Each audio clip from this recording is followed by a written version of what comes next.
Assalamualaikum warahmatullahi wabarakatuh. Saya Muhammad Abdullah Ali Ajam dengan NIM 18121184 PAI semester 5 PAIE semester 5 Universitas Islam Sultan Maulana Hasanuddin Banten. Saya di sini akan menyampaikan tentang prinsip pengembangan kurikulum. Pengertian prinsip pengembangan kurikulum. Pengembangan kurikulum adalah sebuah proses merencanakan hasil suatu alat dengan yang lebih baik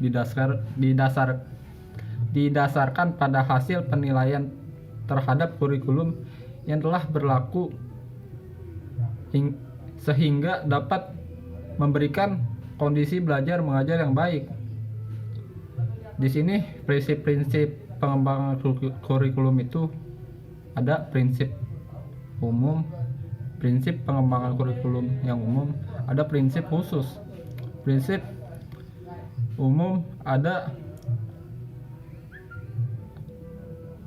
relevansi, ada fleksibilitas, ada kontinuitas, ada efisiensi, efektivitas.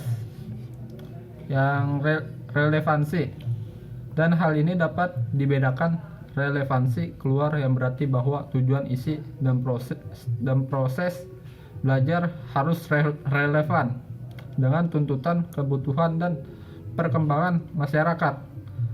Dan relevansi ke dalam berarti bahwa terdapat kesesuaian atau konsistensi antara komponen kurikulum, yaitu antara tujuan, isi, proses penyampaian, dan penilaian yang menunjukkan keterpaduan kurikulum.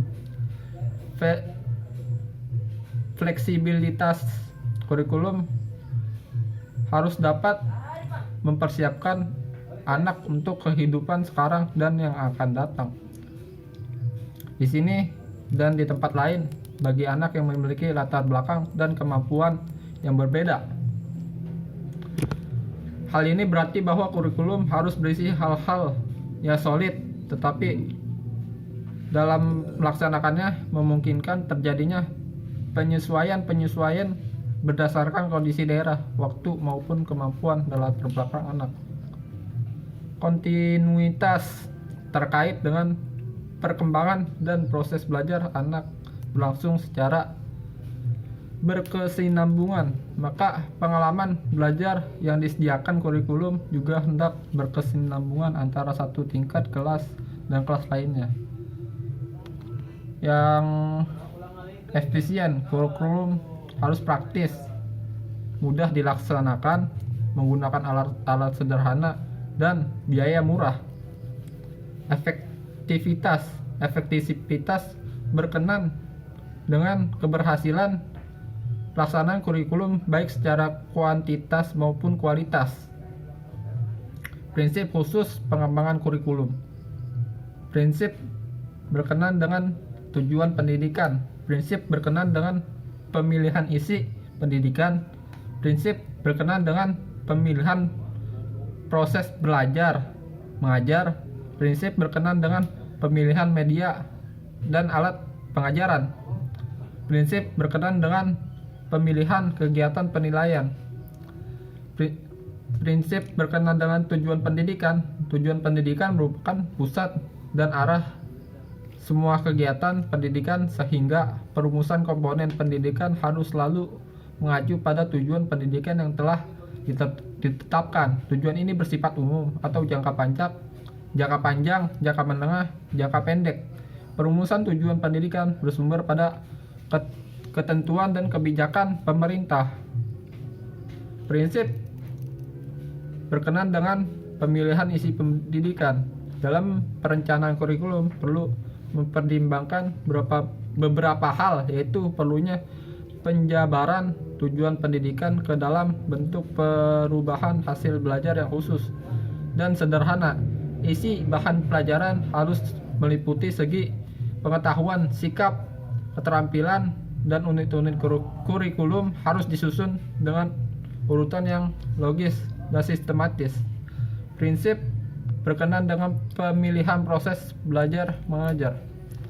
Pemilihan proses belajar mengajar hendaknya mempertimbangkan beberapa hal, yaitu apakah metode yang digunakan cocok, apakah metode tersebut mampu memberikan kegiatan yang bervariasi untuk melayani perbedaan individual siswa, apakah metode tersebut juga memberikan urutan kegiatan yang bertingkat-tingkat, apakah penggunaan metode tersebut dapat mencapai tujuan kognitif. Prinsip berkenaan dengan pemilihan media dan alat mengajar. Proses belajar mengajar perlu didukung oleh penggunaan media dan alat-alat bantu pengajaran yang tepat. Untuk itu perlu diperhatikan beberapa hal berikut, yaitu alat media yang dibutuhkan. Bila belum ada penggantinya, maka pembuatannya siapa yang membuat, bagaimana pembiayaannya, dan kapan dibuatnya, bagaimana pengorganisasiannya dalam keseluruhan kegiatan belajar, serta adanya pemahaman bahwa hasil terbaik akan diperoleh dengan menggunakan multimedia. Prinsip berkenaan dengan pemilihan kegiatan penilaian. Beberapa hal yang harus diperhatikan dalam pemilihan kegiatan penilaian meliputi kegiatan penyusunan alat penilaian harus mengikuti beberapa prosedur, mulai dari perumusan tujuan umum, penguraian dalam bentuk tingkah laku siswa yang dapat diamati, menghubungkan dengan bahan pelajaran, dan menuliskan butir-butir tes. Selain itu, dapat beberapa hal yang perlu juga dicermati dan perencanaan penelitian yang diliputi bagaimana kelas, usia, dan tingkatan siswa yang akan dites, berapa lama waktu pelaksanaan tes, apakah tes terbentuk uraian atau objektif. Jadi kesimpulan dari prinsip-prinsip pengembangan kurikulum itu adalah pengembangan kurikulum adalah sebuah proses perencanaan dan menghasilkan sesuatu yang lebih baik dengan didasarkan pada hasil penilaian terhadap kurikulum telah berlaku sehingga dapat memberikan kondisi belajar mengajar yang unik.